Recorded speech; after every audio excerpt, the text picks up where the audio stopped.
Esta semana pasó algo gravísimo. El robo de 23 computadores y una caja fuerte de las mismas oficinas del ministerio de Giorgio Jackson, que permiten identificar al primer responsable de todo lo ocurrido. Porque si hasta ahora alguien podía pensar que las transferencias de plata a fundaciones las hicieron funcionarios públicos del gobierno de Boric por propia iniciativa y sin coordinación ni conocimiento del núcleo duro del presidente, creo que este robo confirma que esto no fue así. Pero antes de ir a eso, no quiero olvidarme de comentar algo quizá irrelevante, pero no sé, pintoresco, que me pasó esta semana. Y es que estuve de acuerdo con una persona con la que jamás pensé que podía llegar a coincidir. Me refiero a Sebastián Dávalos. Sebastián Dávalos, es cierto, perdió una oportunidad única, que era la de aprovechar el caso Fundaciones para mantener el bajo perfil que ha cultivado desde el caso Cabal. Y en una de esas, incluso, pasar al olvido. Pero más allá de eso, Dávalos dijo algo que es verdad. El caso Fundaciones es muchísimo más grave que Cabal. Lo que hubo en Cabal fue básicamente tráfico de influencias. Acá estamos hablando de tráfico de influencias y robo.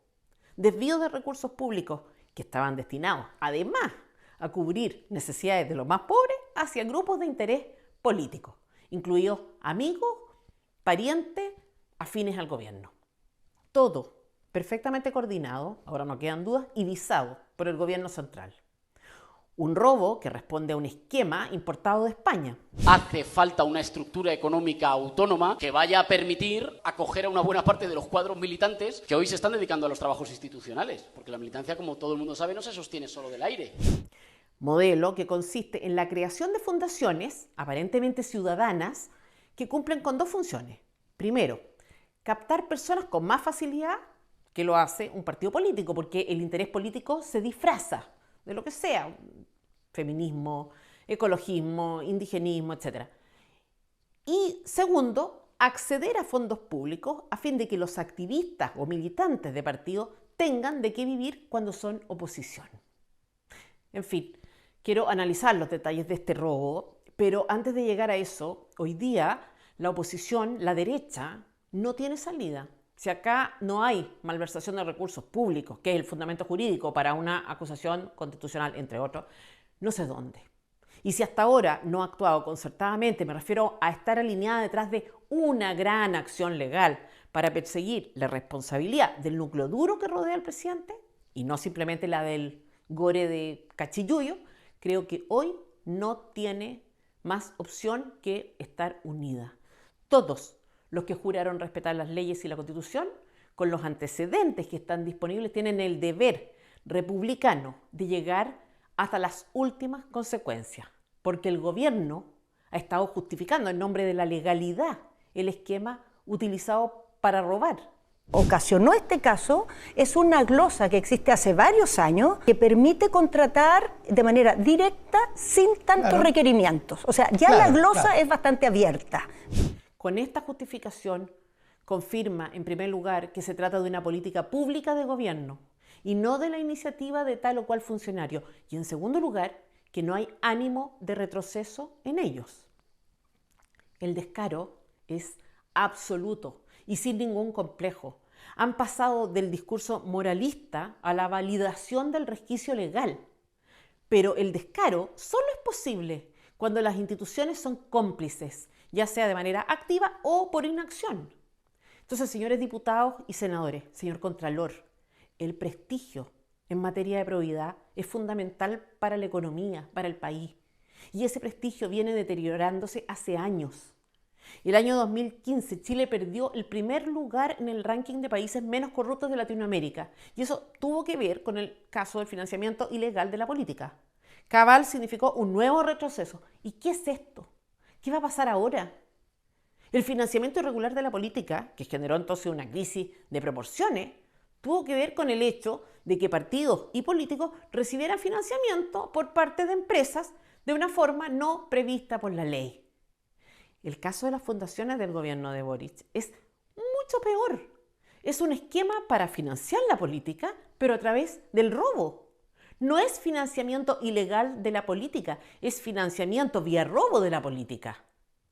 Estamos hablando de sacar plata que se le obligó a pagar a cada trabajador chileno mediante impuestos para financiar activismo. Como chilena, como representante de tantas personas que semanalmente oyen estos comentarios, le digo a la derecha, acá no hay duda en relación al fundamento jurídico de la acusación constitucional. Acá hay personas que deben responder. Pero vamos ahora al detalle de lo que pasó con este robo. El robo ocurre así. Un sujeto llama al guardia del edificio ministerial y se hace pasar por Giorgio Jackson, o sea, nada menos que por el propio ministro. Pide que se autorice el ingreso de unos sobrinos suyos, muy normal, también, que van a ir de noche a retirar 50 computadores. Todo un clásico. O sea, ¿quién no ha olvidado 50 computadores en su lugar de trabajo? ¿Quién no ha enviado de noche a un grupo familiar a buscar los 50 computadores que olvidó? El hecho es que los sobrinos se llevan 23 computadores finalmente. Después llegan 3 personas con overoles blancos y mascarilla. Obvio, venían a fumigar, un clásico también. Nada que sospechar, solo es un ministerio.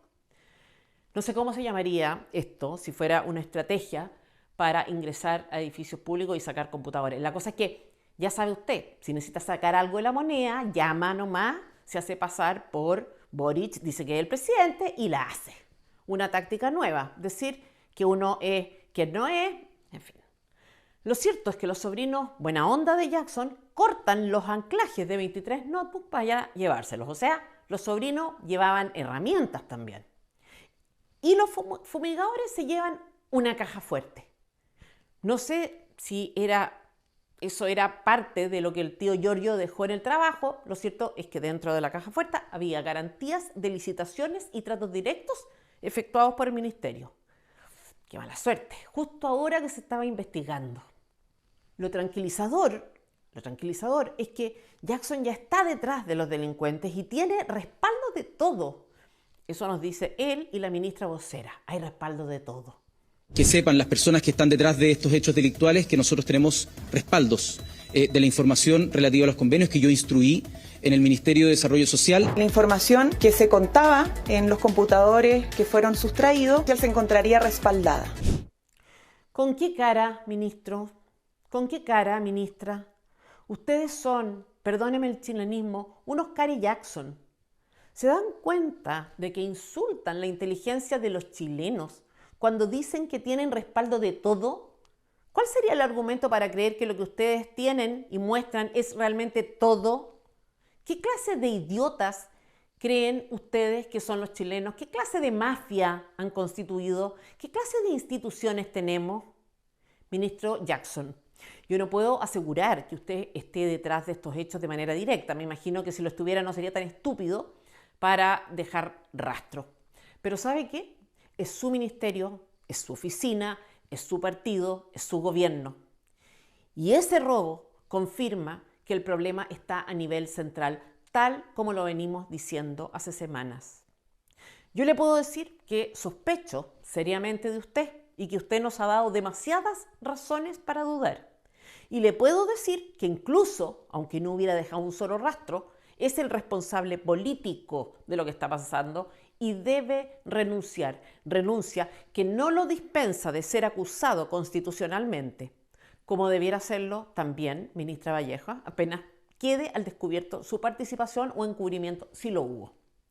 Porque esta semana ha circulado información que da cuenta de cuál es su intención y la del Partido Comunista respecto de tener un control total sobre las redes sociales. Pero antes de ir a eso, que es un tema serio, quiero hacer un paréntesis de algo muy preocupante en relación a la psicología del presidente, que se manifestó en varios episodios de su viaje de esta semana. Y en relación a su psicología, quiero aprovechar de rectificar algo que dije la semana pasada para que no se me olvide. El viernes me referí a un encuentro que el presidente había agendado con Joan Manuel Serrat a propósito de la gira que acaba de terminar y lo califiqué de frívolo por darse un espacio en medio de una gira oficial para conocer a las celebridades de su preferencia. Y la verdad es que me quedé corta. Me quedé corta porque hizo cosas bastante más graves que reunirse con Serrat y más escandalosas. Y quiero empezar por un detalle que puede parecer menor y en cierto sentido lo es, pero que creo que lo refleja de cuerpo entero, que tiene que ver con el protocolo. A ver, esto es personal, pero es parte del análisis que quiero hacer. A mí me cuesta, en general, respetar protocolos, ceñirme a demasiadas formalidades. De hecho, en el pasado hubo episodios que dejaron este rasgo en mi carácter al descubierto. Lo cierto es que por anárquica que sea o tienda a ser una persona adulta y por arraigada que esté en ella la costumbre de salirse un poco de protocolo, si esa persona es mínimamente inteligente y reflexiva, entiende que los protocolos tienen un sentido. Se trata de convencionalismo, muchas veces, de cosas a las que hemos dotado de un sentido que quizá por sí mismas no tendrían, pero que cumplen una función. Pongamos un ejemplo. Cuando recibimos una invitación que adjunta un código de vestimenta, un dress code, como dicen los ciúticos, ese código nos puede permitir ganar tiempo, no dar demasiado espacio a pensar qué ponerse en tal o cual evento social. Puede evitarnos situaciones incómodas o bochornosas a raíz de una mala decisión. No sé, si alguien me invita a una ceremonia judía, yo agradecería que me dijeran cómo debo asistir, porque me gustaría ser respetuosa con lo que para otros es sagrado. El protocolo, los protocolos en general, responden a consideraciones pragmáticas. Están pensados para simplificar la vida, no para complicarla, para que las cosas se hagan racionalmente o al menos de una manera ordenada. Las rutinas sirven para eso, para no estar todo el tiempo innovándose o preguntándose cómo hacer cuestiones que en realidad no son demasiado importantes. En el ámbito personal, tener un orden preestablecido de las cosas que hacemos entre que nos levantamos y salimos a trabajar en la mañana nos permite evitar desgastes repasando lo que ya hicimos y lo que no, evitar olvidos. Me lavé o no me lavé los dientes, cerré con llave la casa, apagué las luces. Automatizar los procesos es una forma de eficiencia. En el ámbito social también operamos un poco así, con piloto automático. Sabemos, por ejemplo, cómo saludar a las personas, de qué cosas hablar y de cuáles no con desconocidos. Sabemos qué preguntas son oportunas y cuáles son impertinentes. Sabemos cómo vestirnos si vamos a trabajar o a la playa. Y todo eso lo sabemos porque hay códigos preestablecidos. Obviamente, a veces puede haber buenas razones para saltarse el protocolo o el orden preestablecido, porque el protocolo está pensado en función de las personas y de las relaciones y no a la inversa. Hay cosas que dejan de tener sentido, por ejemplo, o circunstancias en que alterar el orden es lo racional. Lo cierto es que el protocolo y los códigos sociales son útiles, como digo, para ser eficientes. Gastar poca energía en lo formal nos permite disponer de la necesaria para eso que es realmente importante. Pero más allá de estas reflexiones, ¿qué hay detrás de una persona, pienso en la psicología de Boric, cuyo patrón de conducta consiste en ir permanentemente saltándose normas y convenciones? ¿Es una señal de sencillez esto de representar a nuestro país en actos oficiales con altas autoridades de otros países, primeros ministros, reyes, presidentes, e ir siempre vestido de una manera distinta a la del resto? ¿Qué clase de sencillez es esa que capta la atención y atrae miradas, que rompe esquemas y gana titulares en algo además tan trivial como el no uso de corbata?